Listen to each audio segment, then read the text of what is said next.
Hello everyone, welcome to Physics Pep Talk. ಈ ವಿಡಿಯೋದಲ್ಲಿ multiple choice questions from scalars and vector ನ solve ಮಾಡ್ತಾ ಹೋಗೋಣ. ಇವಾಗ ಫಸ್ಟ್ ಕ್ವಶನ್ ಅನ್ನು ನೋಡೋಣ. Position of a particle in a rectangular coordinate system is 3, 2, 5. Then its position vector will be. ಇಲ್ಲೇನು ಕೊಟ್ಟಿಯಾನೆ ಅಂದ್ರೆ position of a particle in a rectangular coordinate system ನ 3, 2, 5 ಅಂತ ಕೊಟ್ಟಿಯಾನೆ. ಹಾಗಾದ್ರೆ ಪೊಸಿಷನ್ ವೆಕ್ಟರ್ ಏನಾಗಿರುತ್ತೆ ಅಂತ ಕೇಳ್ತಾ ಇದ್ದಾನೆ. ಇವಾಗ ಈ ಒಂದು ಪ್ರಾಬ್ಲಮ್ ಸಾಲ್ವ್ ಮಾಡಬೇಕಾದ್ರೆ ನಮಗೆ ಪೊಸಿಷನ್ ವೆಕ್ಟರ್ ಅಂದ್ರೆ ಏನು ಅಂತ ಗೊತ್ತಿರಬೇಕು. Suppose if I consider a rectangular coordinate system, it consisting of 3 axes, that is X axis, Y axis and Z axis ಅಂತ ನಮಗೆ ಗೊತ್ತು. The point of intersection of these 3 axes ನ ನಾವು origin of the coordinate system ಅಂತ ಹೇಳ್ಬೋದು. If I consider a point in this coordinate system, ಈ ಒಂದು ಪಾಯಿಂಟಿಗೆ ಪೊಸಿಷನ್ ಕೋಆರ್ಡಿನೇಟ್ ನ ಅಸೋಸಿಯೇಟ್ ಮಾಡ್ತೀವಿ, that is X comma Y comma Z. That means it is having X unit along X axis, Y unit along Y axis and Z unit along Z axis ಅಂತ ಅರ್ಥ. ಈ ಒಂದು ಪಾಯಿಂಟಿಗೆ ನಾವು position vector ನ associate ಮಾಡ್ತೀವಿ. This position vector will locate this point with respect to the origin of the coordinate system. ಹಾಗಾದ್ರೆ R vector ನಾವು in terms of X Y Z ಬರ್ಕೊಳ್ಳೋದ್ರೆ, that is X I cap plus Y J cap plus Z K cap ಅಂತ ಬರ್ಕೊಬಹುದು. Here I cap, J cap and K cap are the unit vectors along X Y Z direction ಅಂತ ಹೇಳ್ತೀವಿ. ಇಲ್ಲಿ coordinates of the point ಕೊಟ್ಟಿಯಾನೆ, that is 3, 2, 5. that is 3, 2, 5 ಅಂತ ಕೊಟ್ಟಿಯಾನೆ. ಇನ್ place of X Y Z ಇದನ್ನ substitute ಮಾಡಬೇಕು. therefore we get 3i cap plus 2j cap plus 5k cap ಅಂತ ಬರುತ್ತೆ. ಆಪ್ಷನ್ ನೋಡ್ತಾ ಬನ್ನಿ. ಆಪ್ಷನ್ ಬಿ ನೋಡಿ, that is 3i cap plus 2j cap plus 5k cap ಅಂತ ಇದೆ. therefore this is the correct answer for this question. Let us look into the next question. If a particle moves from point P 2, 3, 5 to point Q 3, 4, 5, its displacement vector B. ಇಲ್ಲೇನು ಕೇಳ್ತಾ ಇದ್ದಾನೆ ಅಂದ್ರೆ, ಒಂದು particle point P ಇಂದ point Q ಗೆ move ಆಗಿದೆ, ಹಾಗಾದ್ರೆ displacement vector ಏನಾಗಿದೆ ಅಂತ ಕೇಳ್ತಾ ಇದ್ದಾನೆ.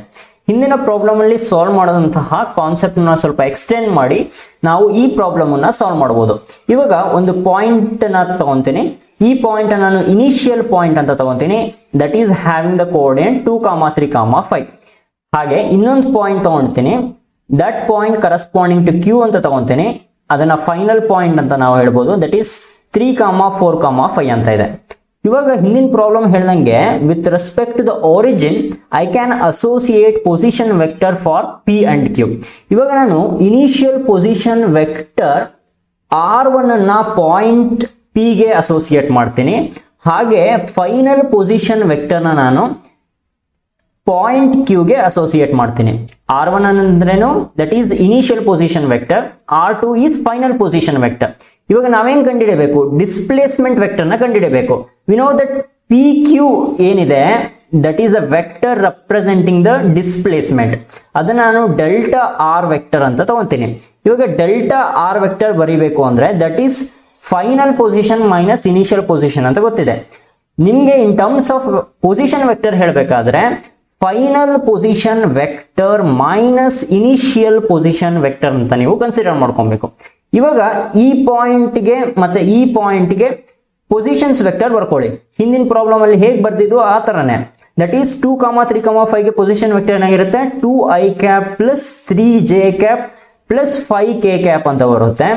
R2 ವೆಕ್ಟರ್ ಏನಾಗಿರುತ್ತೆ, that is equal to 3i cap plus 4j cap plus 5k cap ಅಂತ ಬರುತ್ತೆ. ಜಸ್ಟ್ ಇದನ್ನ ಇಲ್ಲಿ ಸಬ್ಸ್ಟಿಟ್ಯೂಟ್ ಮಾಡಿದ್ರೆ ನಮ್ಗೆ ಏನ್ ಬರುತ್ತೆ, 3i cap plus 4j cap plus 5k cap ಅಂತ ಇದೆ, minus of R1 vector, that is 2i cap plus 3j cap plus 5k cap ಅಂತ ಇದೆ. ಇವಾಗ ಸಬ್ಟ್ರಾಕ್ಟ್ ಮಾಡ್ಕೊಂಡ್ ಬನ್ನಿ. ಓನ್ಲಿ ಸಿಮಿಲರ್ ಕಾಂಪೋನೆಂಟ್ಸ್ ಮಾತ್ರ ನಾವು ಸಬ್ಟ್ರಾಕ್ಟ್ ಮಾಡಬಹುದು.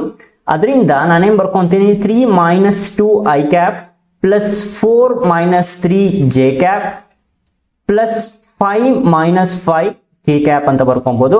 This is equal to 3 minus 2 ಏನಾಗಿರುತ್ತೆ, 1 ಬರುತ್ತೆ, 1i cap ಪ್ಲಸ್ 4 minus 3 1 ಬರುತ್ತೆ, therefore 1j cap ಅಂತ ಬಂತು. 5 ಮೈನಸ್ 5 ನ 0 ಕೆ ಕ್ಯಾಪ್ ಅಂತ ಬರ್ಕೊಂತೀನಿ. That is equal to I cap plus J cap ಅಂತ ಬರ್ಕೊಬಹುದು. ಆಪ್ಷನ್ ಸಿ ನೋಡಿ I cap plus J cap ಅಂತ ಇದೆ. ಒಂದು ಶಾರ್ಟ್ ಕಟ್ ಅನ್ನ ಬೇಕಾದ್ರೆ ನೀವು ಇಲ್ಲಿ ಮಾಡಬಹುದು.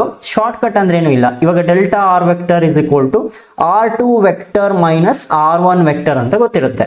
ದಿಸ್ ಈಸ್ ಈಕ್ವಲ್ ಟು ಇವಾಗ ಕೋಆರ್ಡಿನೇಟ್ಸ್ ಆಫ್ ದ ಪಾಯಿಂಟ್ ಕೊಟ್ಟಿರ್ತಾರೆ, ಅದನ್ನ ಸಬ್ಸ್ಟಿಟ್ಯೂಟ್ ಮಾಡ್ಕೊಳ್ಳಿ. That is 3, 4, 5 minus 2, 3, 5. Corresponding components ನೀವು ಸಪ್ರೇಟ್ ಮಾಡ್ಕೊಳ್ಳಿ. ದಟ್ ಈಸ್ 3 ಮೈನಸ್ 2 1 ಬರುತ್ತೆ, 4 ಮೈನಸ್ 3 1 ಬರುತ್ತೆ, 5 ಮೈನಸ್ 5 0 ಬರುತ್ತೆ. ಹಾಗಾದ್ರೆ ಪೊಸಿಷನ್ಸ್ ವೆಕ್ಟರ್ ಹೇಗೆ ಬರ್ಕೊಬಹುದು? That is 1 I cap plus 1 J cap plus 0 K cap ಅಂತ ಬರ್ಕೊಬಹುದು. This is I cap plus J cap ಅಂತ ಬರ್ಕೊಬಹುದು. Therefore option C is the correct answer for this question. Next question ಅನ್ನು ನೋಡೋಣ. A force of 5 Newton acts on a particle along a direction making an angle of 60 degree with vertical. Its vertical component B. ಇಲ್ಲೇನು ಹೇಳ್ತಾ ಇದ್ದಾನೆ ಅಂದ್ರೆ ಒಂದು particle ಇದೆಯಂತೆ, ಆ particle ಮೇಲೆ 5 ನ್ಯೂಟನ್ ಆಫ್ ಫೋರ್ಸ್ ಆಕ್ಟ್ ಆಗ್ತಾ ಇದೆ. ಅದು ಯಾವ ಡೈರೆಕ್ಷನ್ ಅಲ್ಲಿ ಆಕ್ಟ್ ಆಗ್ತಾ ಇದೆ ಅಂತ ಹೇಳಿದ್ರೆ it is making N angle 60 degree with the vertical ಅಂತ ಹೇಳಿದಾನೆ. ಇವಾಗ ನಾನು ಇದನ್ನ ಹಾರಿಜಾಂಟಲ್ ಆಕ್ಸಿಸ್ ಅಂತ ತಗೊಂಡ್ರೆ ಇದನ್ನ ನಾನು ವರ್ಟಿಕಲ್ ಆಕ್ಸಿಸ್ ಅಂತ ಕನ್ಸಿಡರ್ ಮಾಡಬಹುದು. Angle between these two is 90 degree ಅಂತ ನಿಮಗೆ ಗೊತ್ತಿರುತ್ತೆ. ಇವಾಗ ಈ ಪಾರ್ಟಿಕಲ್ ಮೇಲೆ 5 ನ್ಯೂಟನ್ ಆಫ್ ಫೋರ್ಸ್ ಆಕ್ಟ್ ಆಗ್ತಾ ಇದೆ. That is acting at an angle 60 degree with the vertical. 60 degree with the vertical act ಆಗ್ತಾ ಇದೆ. ಇವಾಗ ಏನ್ ಕೇಳ್ತಾ ಇದ್ದಾನೆ? ವರ್ಟಿಕಲ್ ಕಾಂಪೋನೆಂಟ್ ಏನಾಗಿದೆ ಅಂತ ಹೇಳ್ತಾ ಇದ್ದಾನೆ. That is force in vertical component ಏನು ಅಂತ ಕೇಳ್ತಾ ಇದ್ದಾನೆ. ಅದಕ್ಕೆ ನಾವು ಫಸ್ಟ್ ಏನ್ ಮಾಡಬೇಕು? We have to draw a perpendicular from this point to both the axis. ಹಾಗಾದ್ರೆ ಈ ಒಂದು ಸೈಡ್ ಏನಾಗಿರುತ್ತೆ? That will become the vertical component of force ಆಗಿರುತ್ತೆ. ದಟ್ ಈಸ್ ಎಫ್ ಐ ಅಂತ ರೆಪ್ರೆಸೆಂಟ್ ಮಾಡ್ಕೊಂತೀವಿ. ಇದನ್ನ ನಾವು ಎಫ್ ಎಕ್ಸ್ ಅಂತ ಹೇಳ್ಬೋದು. That is horizontal component of force. ಇವಾಗ ಎಫ್ ಐ ನ ಕಂಡುಹಿಡಬೇಕು ಅಂದ್ರೆ with respect to theta that is 60 degree define ಮಾಡ್ಕೊಂಡ್ರೆ ನಮ್ಗೆ ಬರುತ್ತೆ cos of 60 degree that is adjacent side by hypotenuse. ಇವಾಗ ಅಡ್ಜಸೆಂಟ್ ಸೈಡ್ ಏನು? This becomes adjacent side that is nothing but F I divided by hypotenuse ಏನಾಗಿರುತ್ತೆ? That is F ಅಂತ ಇದೆ. ಇವಾಗ ಏನ್ ಬಂತು? F I is equal to F cos of 60 degree ಅಂತ ಬಂತು. ಎಫ್ ಏನ್ ಕೊಟ್ಟಿಯಾನೆ? ದಟ್ ಈಸ್ 5 ಅಂತ ಕೊಟ್ಟಿಯಾನೆ ಇಂಟು ಕಾಸ್ ಆಫ್ 60 ಡಿಗ್ರಿ ಏನಾಗಿರುತ್ತೆ? That is equal to half ಅಂತ ನಮ್ಗೆ ಗೊತ್ತು. ದೇರ್ಫೋರ್ ಎಫ್ ಐ ಏನಾಗಿರುತ್ತೆ? ದಟ್ ಈಸ್ 2.5 ನ್ಯೂಟನ್ ಅಂತ ಬಂತು. Therefore option D is the correct answer for this question. Next question ಅನ್ನ ನೋಡೋಣ. If A vector is equal to 3 I cap plus 4 j cap and B vector is equal to 7 I cap plus 24 j cap, the vector having the same magnitude as B vector and parallel to A vector is. ಇಲ್ಲೇನು ಹೇಳ್ತಾ ಇದ್ದಾನೆ ಅಂದ್ರೆ ಎರಡು vector ಇದೆಯಂತೆ. That is A vector is equal to 3 I cap plus 4 j cap. ಇಲ್ಲಿ 3 ಮತ್ತೆ 4 ಏನು? These are the components of a vector. ಅದನ್ನ ನಾನು A X I cap plus A Y J cap ಅಂತ ನಾನು ಬರ್ಕೊಬಹುದು. ಅದೇ ತರ ಬಿ ವೆಕ್ಟರ್ ಕೊಟ್ಟಿದ್ದಾನೆ. That is equal to 7 I cap plus 24 J cap ಅಂತ ಕೊಟ್ಟಿದ್ದಾನೆ. That is equal to B X I cap plus B Y J cap ಅಂತ ನಾನು ಬರ್ಕೊಬಹುದು. ಇವಾಗ ಏನ್ ಕೇಳ್ತಾ ಇದ್ದಾನೆ? Vector having the same magnitude as B vector and parallel to A vector is ಅಂತ ಕೇಳ್ತಾ ಇದ್ದಾನೆ. ಅಂದ್ರೆ ಇವಾಗ ಒಂದು ವೆಕ್ಟರ್ ನ ನಾವು ಕನ್ಸಿಡರ್ ಮಾಡ್ಕೊಂಡ್ರೆ in terms of magnitude of the vector ಮತ್ತೆ ಯೂನಿಟ್ ವೆಕ್ಟರ್ ನ ನಾವು ಹೇಗೆ ರೆಪ್ರೆಸೆಂಟ್ ಮಾಡ್ಕೊಂತೀವಿ ಅಂದ್ರೆ C vector is equal to C cap ಅಂತ ರೆಪ್ರೆಸೆಂಟ್ ಮಾಡ್ಕೊಂತೀವಿ. ಇಲ್ಲಿ ನಮಗೆ ಬೇಕಾಗಿರುವಂತಹ ವೆಕ್ಟರಿನ ಮ್ಯಾಗ್ನಿಟ್ಯೂಡ್ ಏನಾಗಿರುತ್ತೆ? That is equal to magnitude of B vector. ಅದರಿಂದ ಇನ್ ಪ್ಲೇಸ್ ಆಫ್ ಸಿ ನಾನೇನ್ ಬರ್ಕೊಂತೀನಿ? ಮ್ಯಾಗ್ನಿಟ್ಯೂಡ್ ಆಫ್ ಬಿ ವೆಕ್ಟರ್ ಬರ್ಕೊಂತೀನಿ. ಇವಾಗ ಪ್ಯಾರಲಲ್ ಟು ಎ ವೆಕ್ಟರ್ ಅಂದ್ರೆ ಡೈರೆಕ್ಷನ್ ಅನ್ನ ಇಂಡಿಕೇಟ್ ಮಾಡೋಕೆ ನಾವು ಯೂನಿಟ್ ವೆಕ್ಟರ್ ಉಪಯೋಗಿಸ್ತೀವಿ. ಹಾಗಾದ್ರೆ ಸಿ ಕ್ಯಾಪ್ ಜಾಗದಲ್ಲಿ ನಾನೇನ್ ಬರ್ಕೊಂತೀನಿ? ಎ ಕ್ಯಾಪ್ ಅಂತ ಬರ್ಕೊಂತೀನಿ. ಇವಾಗ ಫಸ್ಟ್ ಬಿ ವೆಕ್ಟರ್ ನ ಕಂಡುಹಿಡಿಬೇಕಲ್ವಾ? That is magnitude of B vector ನಾವು ಹೇಗೆ ಕಂಡುಹಿಡ್ತೀವಿ? That is the root of B X square plus B Y square ಅಂತ ನಾವು ಕಂಡುಹಿಡಿತೀವಿ. ಇವಾಗ ಬಿ ಎಕ್ಸ್ ಬಿ ವೈ ಏನಿದೆ? ದಟ್ ಈಸ್ 7 ಮತ್ತೆ 24 ಇದೆ. ಅದನ್ನ ಸಬ್ಸ್ಟಿಟ್ಯೂಟ್ ಮಾಡ್ಕೊಳ್ಳೋಣ. That is 7 square plus 24 square ಅಂತ ಬರುತ್ತೆ. ಇವಾಗ 24 ಸ್ಕ್ವೇರ್ ನಿಮಗೆ ಕಷ್ಟ ಆಗುತ್ತೆ ಅಂದ್ರೆ ನೀವೇನ್ ಮಾಡಬೇಕು ಅಂದ್ರೆ ಇದನ್ನ 7 ಸ್ಕ್ವೇರ್ ಹಂಗೆ ಇಟ್ಕೊಳ್ಳಿ. 24 ನ ಏನ್ ಮಾಡಿ ಅಂದ್ರೆ 25 ಮೈನಸ್ 1 ಹೋಲ್ ಸ್ಕ್ವೇರ್ ಅಂತ ಬರ್ಕೊಳ್ಳಿ. ಇವಾಗ ಏನಾಯ್ತು 7 ಸ್ಕ್ವೇರ್ ಇಸ್ ಈಕ್ವಲ್ ಟು 49 ಅಂತ ಗೊತ್ತು.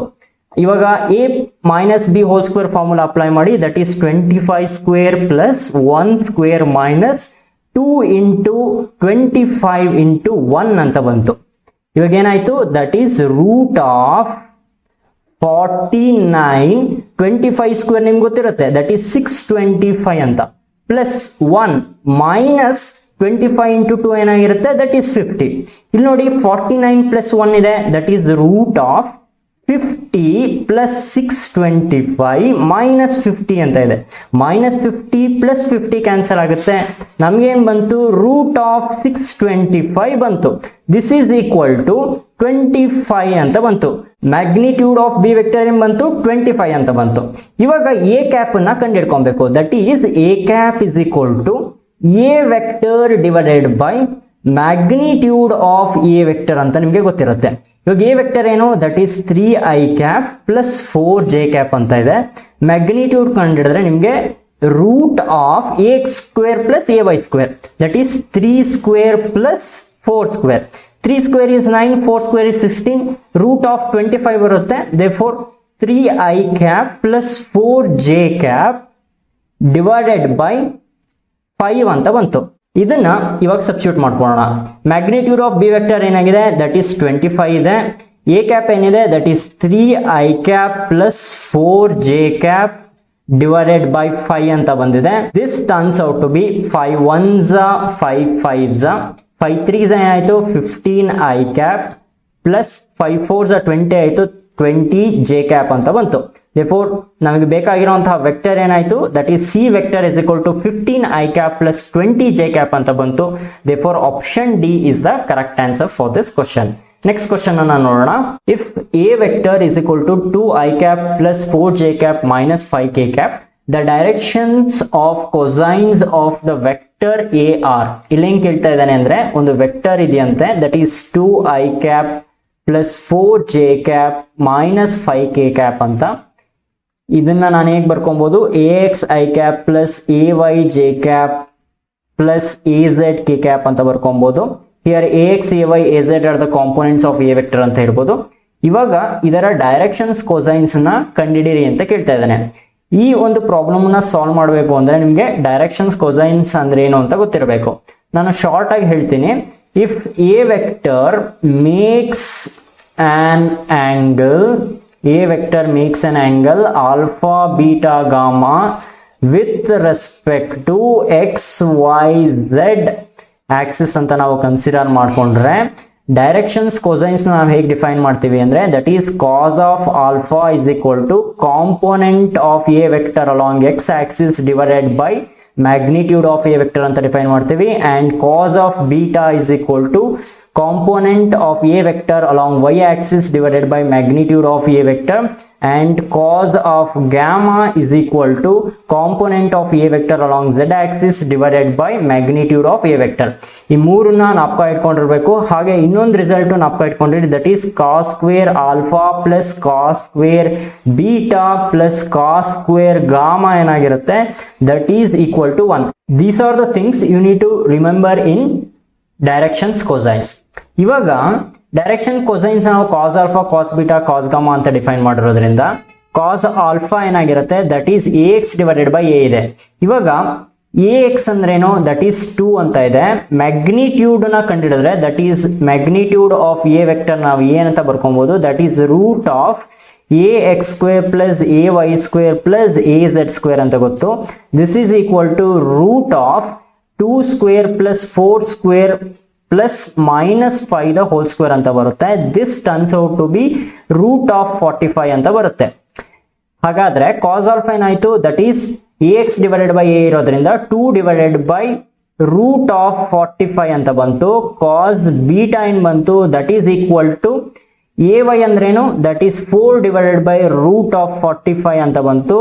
ಕಾಸ್ ಗ್ಯಾಮಾ ಏನಾಗಿರುತ್ತೆ, that is equal to minus 5 divided by root of 45 ಬಂತು. therefore 2 root 45, 4 root 45 and minus 5 root 45 ಅಂತ option ಏನಲ್ಲಿದೆ. therefore option A is the correct answer for this question. next question ಅನ್ನ ನೋಡೋಣ. vector A makes equal angle with x y z axis. ಇಲ್ಲೇನು ಹೇಳ್ತಾ ಇದ್ದೇನೆ ಅಂದ್ರೆ A vector equal angle with X Y Z axis ಮಾಡ್ತಾ ಇದೆ ಅಂತ ಹೇಳ್ತಾ ಇದ್ದೇನೆ. Let alpha beta and gamma are the angles made with respect to X Y Z ಅಂತ ಕನ್ಸಿಡರ್ ಮಾಡ್ಕೊಂಡ್ರೆ then alpha equals beta equals gamma ಅಂತ ಬರ್ಕೊಬಹುದು. From directions cosines ಹಿಂದಿನ ಪ್ರಾಬ್ಲಮ್ ಅಲ್ಲಿ ಹೇಳ್ದಂಗೆ ಕಾಸ್ ಆಫ್ ಆಲ್ಫಾ ಏನಾಗಿರುತ್ತೆ that is equal to A X divided by A ಅಂತ ಬರುತ್ತೆ. ಕಾಸ್ ಆಫ್ ಬೀಟಾ ಏನಾಗಿರುತ್ತೆ that is a y divided by A ಅಂತ ಬರುತ್ತೆ. ಮತ್ತೆ ಕಾಸ್ ಆಫ್ ಗ್ಯಾಮಾ ಏನಾಗಿರುತ್ತೆ that is a z divided by A ಅಂತ ಬರುತ್ತೆ. ಇದರಿಂದ ನಾನೇನು ಬರ್ಕೊಬಹುದು a x is equal to a cos alpha ಅಂತ ಬರ್ಕೊಬಹುದು. ಮತ್ತೆ a Y is equal to a cos beta ಅಂತ ಬರ್ಕೊಬಹುದು. ಇದರಿಂದ a z is equal to a cos of gamma ಅಂತ ನಾನು ಬರ್ಕೊಬಹುದು. Since alpha equals beta equals gamma ಆಗಿರೋದ್ರಿಂದ ಎ ಎಕ್ಸ್ ಏನಾಗಿರುತ್ತೆ that is equal to A Y is equal to A Z ಆಗಿರುತ್ತೆ. That is equal to ಇದನ್ನ theta ಅಂತ ತಗೊಳ್ಳಿ, that is A cos of theta ಅಂತ ಬಂತು. ಇವಾಗ ನಮಗೆ ಕಾಸ್ ಟೀಟಾ ವ್ಯಾಲ್ಯೂ ಕಂಡುಹಿಡಿಯಬೇಕು. ಕಾಸ್ ಟೀಟಾ ವ್ಯಾಲ್ಯೂ ಹೇಗೆ ಕಂಡುಹಿಡಿಯೋದು? ಇನ್ನೊಂದು ರಿಸಲ್ಟ್ ಗೊತ್ತು, that is cos square alpha plus cos square beta plus cos square gamma is equal to 1 ಅಂತ. Since alpha beta gamma equal ಇರೋದ್ರಿಂದ ನಾನೇನು ಬರ್ಕೊಬಹುದು cos square theta plus cos square theta plus cos square theta ಅಂತ ಬರ್ಕೊಬಹುದು. That is equal to 1. This implies that 3 cos square theta is equal to 1 ಅಂತ ಬರುತ್ತೆ. therefore ಕಾಸ್ square theta 1/3 ಆಯಿತು. ಇದರಿಂದ ಕಾಸ್ ಟೀಟಾನ ಬರ್ಕೊಳ್ಳೋದ್ರೆ that is 1 divided by √3 ಅಂತ ಬಂತು. ಇವಾಗ ಈ ರಿಸಲ್ಟ್ ಅನ್ನ ಇಲ್ಲಿ ಸಬ್ಸ್ಟಿಟ್ಯೂಟ್ ಮಾಡಿದ್ರೆ ನಮ್ಗೆ ಏನ್ ಬರುತ್ತೆ?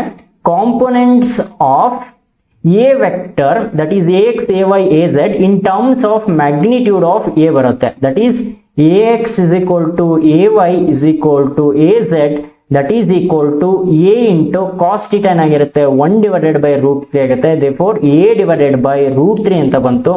therefore option a by √3 is the correct answer for this question. Let us look into the next question. The expression 1 divided by √2 I cap plus 1 divided by √2 j cap is a unit vector, null vector, vector of magnitude √2 scalar. ಇಲ್ಲೇನು ಕೊಟ್ಟಿದ್ದಾನೆ? ಒಂದು expression ಕೊಟ್ಟಿದ್ದಾನೆ. ಆ expression unit vector, null vector, vector of magnitude √2 ಅಥವಾ ಸ್ಕೇಲಾರ ಅಂತ ನಾವು ಕಂಡುಹಿಡಬೇಕು. ಇವಾಗ expression ನಾನು ಹೇಗೆ ಬರ್ಕೊಬಹುದು? That is a vector is equal to 1 divided by √2 i cap plus 1 divided by √2 j cap ಅಂತ ನಾನು ಬರ್ಕೊಬಹುದು. ಇದನ್ನ ನಾನು ಎಂತ ಬರ್ಕೊಬಹುದು? A X I cap plus A Y J cap ಅಂತ ಬರ್ಕೊಬಹುದು. ಹಾಗಾದ್ರೆ ಎ ಎಕ್ಸ್ ಅಂದ್ರೆ ಏನು? That is the component of A vector along X axis, that is equal to 1/√2 ಅಂತ ಬರುತ್ತೆ ಕಂಪೇರ್ ಮಾಡಿ ನೋಡಿದ್ರೆ. ಆಮೇಲೆ ಎ ವೈ ಅಂದ್ರೆ that is the component of A vector along Y axis, that is also 1/√2 ಅಂತ ಇದೆ. ಇವಾಗ A vector unit vector, null vector, vector of magnitude √2 ಅಥವಾ ಸ್ಕೇಲಾರ ಅಂತ ಕಂಡುಹಿಡಬೇಕು ಅಂದ್ರೆ ನಾವೇನ್ ಮಾಡಬೇಕು ಅಂದ್ರೆ ಫಸ್ಟ್ ಮ್ಯಾಗ್ನಿಟ್ಯೂಡ್ ಕಂಡುಹಿಡಬೇಕು. ಇಲ್ಲಿ ಆಪ್ಷನ್ ಡಿ ನೋಡಿ ಸ್ಕೇಲಾರ್ ಆಗಿರೋಕ್ಕೆ ಚಾನ್ಸಸ್ ಇಲ್ಲ. therefore ಆಪ್ಷನ್ ಡಿ ನ ಡೈರೆಕ್ಟ್ ಆಗಿ ನೆಗ್ಲೆಕ್ಟ್ ಮಾಡಬಹುದು. ಈ 3 ಆಪ್ಷನ್ ಅಲ್ಲಿ ನೀವು ಚೆಕ್ ಮಾಡಬೇಕಾಗುತ್ತೆ. ಇವಾಗ ಮ್ಯಾಗ್ನಿಟ್ಯೂಡ್ ಆಫ್ ಎ ವೆಕ್ಟರ್ ನ ನೀವು ಕಂಡುಹಿಡಬೇಕು. That is magnitude of A vector ನ ಎ ಅಂತ ರೆಪ್ರೆಸೆಂಟ್ ಮಾಡ್ಕೊಂತೀನಿ. That is root of a x square plus A y square ಅಂತ ಬರುತ್ತೆ. ಇವಾಗ ಎ ಎಕ್ಸ್ ಏನಿದೆ that is equal to 1 divided by √2 ಅಂತ ಇದೆ. This is whole square plus 1 divided by √2 the whole square ಅಂತ ಇದೆ. ಇವಾಗ 1 divided by √2 ಏನಾಗಿರುತ್ತೆ? ದಟ್ ಈಸ್ ಹಾಫ್ ಬರುತ್ತೆ. ಹಾಫ್ ಪ್ಲಸ್ ಹಾಫ್ ಅಂತ ಬಂತು. ಹಾಫ್ ಪ್ಲಸ್ ಹಾಫ್ ಏನಾಯ್ತು? √1 ಅಂತ ಬಂತು. therefore magnitude of A vector ಏನ್ ಬಂತು? That is equal to 1. Magnitude of A vector 1 ಅಂತ ಬಂದ್ರೇನು? That is the unit vector ಅಂತ ಹೇಳ್ಬೋದು. therefore option a is the correct answer for this question. Next question ಅನ್ನ ನೋಡೋಣ. The unit vector along i cap plus J cap is, ಇಲ್ಲೇನ್ ಕೇಳ್ತಾ ಇದ್ದಾನೆ? Unit vector along i cap plus J cap ಏನು ಅಂತ ಕೇಳ್ತಾ ಇದ್ದಾನೆ. I cap plus J cap ನಾನು ಎ ವೆಕ್ಟರ್ ಅಂತ ಬರ್ಕೊಂತೀನಿ. That is equal to I cap plus J cap. ಇದನ್ನ ನಾನು ಅಂತ ಬರ್ಕೊಬಹುದು? 1 I cap plus 1 J cap ಅಂತ ಬರ್ಕೊಬಹುದಾ? ಇದನ್ನ a X I cap plus A Y j ಕ್ಯಾಪ್ಗೆ ಕಂಪೇರ್ ಮಾಡಿದ್ರೆ ನಂಗೇನ್ ಬರುತ್ತೆ? Component of A vector along X axis ಏನ್ ಬಂತು? 1 ಬಂತು. And component of A vector along Y axis ಏನ್ ಬಂತು? 1 ಬಂತು. ಇವಾಗ A vector in terms of magnitude ಮತ್ತೆ ಯೂನಿಟ್ ವೆಕ್ಟರ್ ಏನಂತ ಡಿಫೈನ್ ಮಾಡ್ತೀವಿ, ದಟ್ ಈಸ್ ಎ ಕ್ಯಾಪ್ ಅಂತ ಡಿಫೈನ್ ಮಾಡ್ತೀವಿ. ಅದರಿಂದ ಎ ಕ್ಯಾಪ್ ಏನಾಗಿರುತ್ತೆ, that is equal to A vector divided by magnitude of A vector ಅಂತ ಬರುತ್ತೆ. ಎ ವೆಕ್ಟರ್ ಅಂದ್ರೇನು, that is I cap plus J cap ಅಂತ ಗೊತ್ತು, ಡಿವೈಡೆಡ್ ಬೈ ಮ್ಯಾಗ್ನಿಟ್ಯೂಡ್ ಅಂದ್ರೆ that is a x square plus A y square ಅಂತ ಬರ್ಕೊಬಹುದು under the root.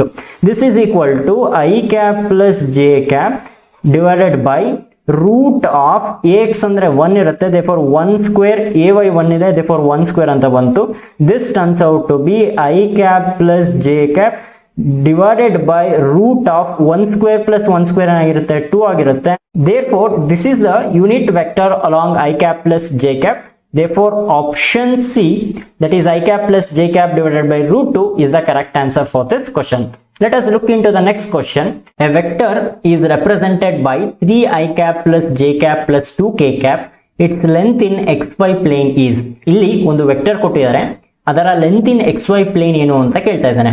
ಕೊಟ್ಟಿರುವಂತಹ ವೆಕ್ಟರ್ನ ನಾನು ಎ ವೆಕ್ಟರ್ ಅಂತ ತಗೊಂತೀನಿ, that is 3i cap plus j cap plus 2k cap ಅಂತ ಇದೆ. ಇವಾಗ ನಾವು ಲೆಂತ್ ಇನ್ xy ಪ್ಲೇನ್ ಅಂತ ಕಂಡುಹಿಡಿಬೇಕು ಅಂದ್ರೆ ಲೆಂತ್ ಅಂತ ಬಂದ್ರೆ ಮ್ಯಾಗ್ನಿಟ್ಯೂಡ್ ಅಂತ ನಿಮಗೆ ಗೊತ್ತಿರಬೇಕು. ಇವಾಗ XY ಪ್ಲೇನ್ ಅಲ್ಲಿ ಕಂಡುಹಿಡಿಯಬೇಕಾಗಿರೋದ್ರಿಂದ we have to calculate the magnitude of this vector by considering only the components of this vector along x and y direction. ಹಾಗಾದ್ರೆ ನಾವು ಮ್ಯಾಗ್ನಿಟ್ಯೂಡ್ ನ ಹೇಗೆ ಬರ್ಕೊಬಹುದು, that is root of a x square plus A y square ಅಂತ ಬರ್ಕೊಬೇಕು. You should not consider the z component because x y plane ಅಂತ ಕೇಳಿರೋದ್ರಿಂದ. This is equal to root of, ಇಲ್ಲೇನಿದೆ a x is equal to 3 ಇದೆ ಅಲ್ವಾ, and a Y is equal to 1 ಇದೆ, therefore 3 square plus 1 square ಅಂತ ಬರುತ್ತೆ. This is equal to root of 9 plus 1 ಅಂತ ಬಂತು. This is equal to root 10.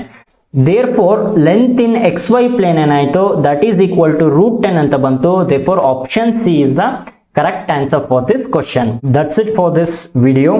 I am your teacher Mukund. If you like our efforts, please do subscribe, like, share and comment. I will meet you in the next video. Until then, have a nice day. Bye.